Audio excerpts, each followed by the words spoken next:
Lige nu står vi her ved Landbrug Højskolen i København, og mit navn det er Signe Møller Jensen.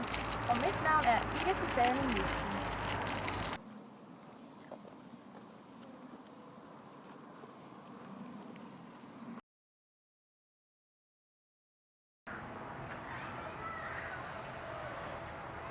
Her har vi en mælkebøtte, som vi i Danmark kalder en ukrudt. Men ved I hvad? En mælkebøtte skal ind i varmen, ligesom de udsatte mennesker i Danmark. Her i Danmark, der gør vi rigtig meget ud af at gøre noget godt for de ældre, og det gør vi også med den gamle natur. For eksempel det her flotte rødegstræ fra 1800-tallet.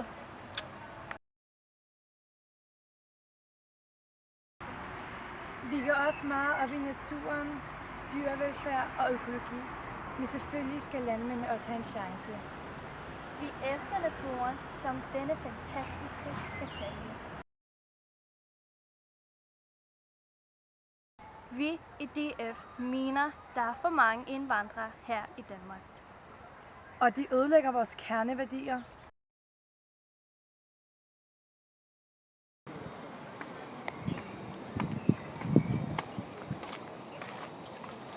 Hvis indvandrerne ikke vil lade deres børn få en uddannelse og integrere, så må vi jo. I Danmark går vi rigtig meget op i traditioner, som ses her et juletræ.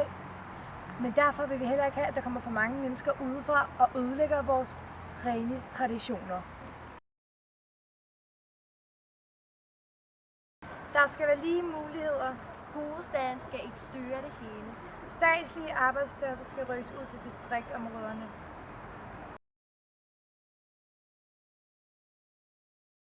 Ytringsfrihed, Demokrati, frisind, humor og flid tolerance. og ligeværd.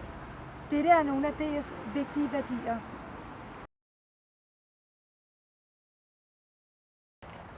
Vi skal investere i ungdommen. Ventelister skal væk. Vi siger nej til EU-forfatningen. Vi står vagt om de svage. Dit land, dit valg.